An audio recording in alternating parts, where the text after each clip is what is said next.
Like, you go around this world once. Like, so anybody that knows me, I went out, got myself an agent. I'm like, how did you do it? I was like, I need an agent. And I started doing a lot of work. I did a lot of off-Broadway shows. So, sometimes Liddell's talking to me, speaking my language, I was always auditioning, pretty much in the city most days of the week. And had a chance to really pursue that in a real earnest way. I actually had a chance to sing at Carnegie Hall opera. Yeah? Put your mind around that, right? I'm like, this is kind of like crazy, right? But I was going so forcefully, I had a very bad vocal injury. And it ended a career. It just did, went to a lot of experts, it was what it was. And it was very traumatic. Because here I had that fist. I didn't want to go back here. I was enjoying this. It was over in that way. And it was a time for me just to think about, okay, what do I do? I'm not going to rush into something. At the time, I was about 80 pounds heavier. And I'd carried that weight for a long time. I had yo-yoed. I was a professional dieter. Like, seriously, there's not a diet you can mention that I wasn't on. That's a shame. And I'm a lifetime member of 2 of them, I'm not going to say. Over having children, diet up and down, but never getting really where I wanted. So I decided just to focus on that. And this was now 10 years ago, so I really focused. I went back, got my certifications. I wanted to understand about nutrition. I wanted to understand about the body, how it really worked. I knew going to the gym all the time wasn't the best. I was on the treadmill all the time. I was a professional treadmiller, and I'd get home and nothing happened. Did 5 days in a row. I'm like, it's way the same. So I wanted to understand why that was so disheartening to me. And then I would go back and reward myself in a way that wasn't good. And it was just a cycle. So when I went back and got my group fitness certification, this other bug, it just, wow, I love this. It makes sense.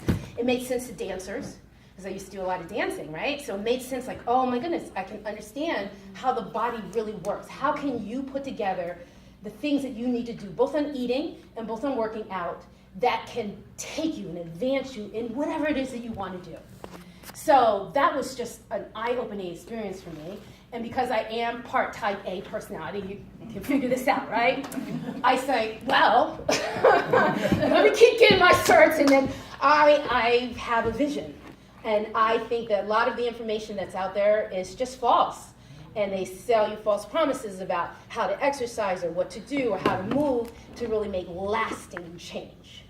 So it was me figuring out that I will never diet again.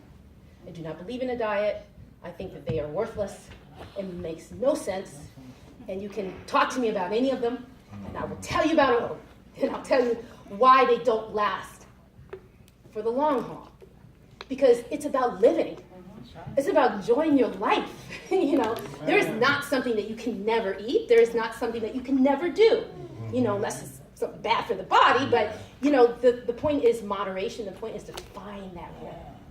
So my goal in helping you to create your wellness revolution has nothing really so much about a certain weight on a scale. Many people say, I don't know. I might want to gain weight. I might want to lose it. It doesn't really matter. It's a commitment that you make to yourself to do what's good for you that's going to move you in a better place.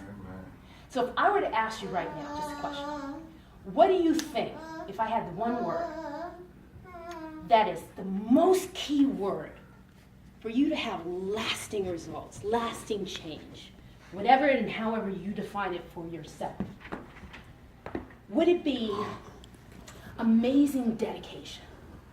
I mean, dedication like you've never seen before, inside and out, just you're committed. Would it be thoughtfulness? And what I mean by that is that you're really thoughtful about what you're doing, really thinking about it all the time and taking an understanding about what it is that you're doing, right? Would it be willpower? The power to say, no, not today. I know this is telling me I want to do something, but I'm not going to do it. Or would it be choices?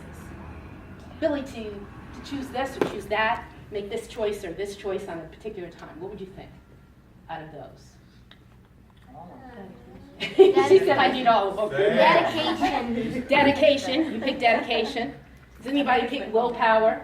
Willpower definitely is a willpower. Yeah. Who picks knowledge? You know, knowledge. Okay, so we got like, you know, we're kind of split. What do you think? Dedication. What'd you say? Patience. Oh, I like that one too. Patience. Might add that in there too. You just added to my multiple choice. You'll make a little note of that. Commitment. Yeah, the commitment and the change. Yeah. So I'm going to tell you something. Because one of the things that I've done since I really started in my own company, which I did design, and have had for now 8 years, and growth of it with personal training and small group training and just meeting literally hundreds of people like yourselves, 100 people one-on-one. I'm going to tell you the most pivotal word is choices. I agree. Because, and I'm going to tell you, because sometimes our dedication wanes. Or the willpower just wasn't there in the morning. And you might still be patient, but something might be tempting you to do something other than what, even if you were patient to a goal, right? But if you can hang on to this word choices, and I'm gonna get you back up, and we're gonna do some fun things on your choice. I'm gonna choose some things for you. Little talk and a little movement. Choices. You have a choice every second of every day. And part of what we're going to go into a little bit later is how to make some better choices, both on the fitness side and on the nutrition side, right? As a personal trainer, we really are given quite a lot of information because we have to work with our clients, the whole client, not just this part of the client, but the whole client, about how they make the proper choices to fuel your body, right? And then to move your body. At the end of the day, the choices that we make, I mean, they have to be easily understood, right? They have to be simple to execute, and they have to be fun to do. Because if any one of those things is missing, and I'll hear it, I didn't understand. It wasn't easily understood, right? It's too hard. It was not simple to execute, right? I hate exercising. It wasn't fun to do.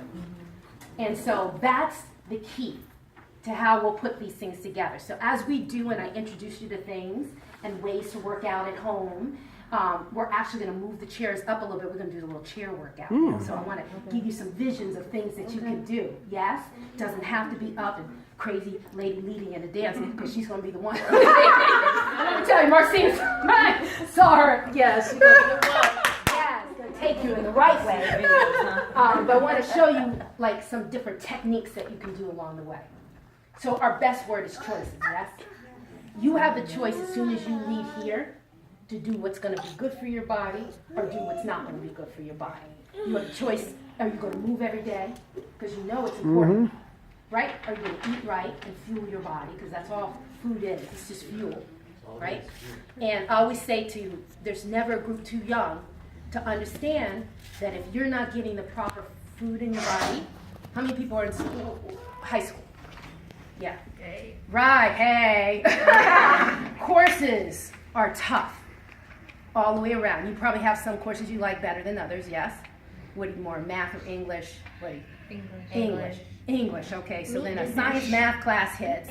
And your brain has to be so up and ready because not only is it maybe challenging, but it's not your favorite subject. So now it's got to work twice as hard to capture. It's what you fuel your body is going to make a difference on how well you're able to stay alert and awake, right? We got from that angle, right? I got some training people that are in here, and I have them back in school, all over again, learning about anatomy. Marcina got to tell you about it, right? We were talking about the heart for about 2 hours. Yes, right. Your brain has to be alert. You're at your office. And if you haven't fueled your body properly, that's everything in terms of your energy level, yes? So this, I need you to find the importance of it. Because any revolution has a revolutionary. And when they say revolutionary, you're inspired. You're inspiring, and you're inspired. And in this case, you're inspired by your grasp of better health. Everyone wants better wellness? Yes. If I said Yes. you have more energy during the day, would you raise your hand? Would you want that? Yeah.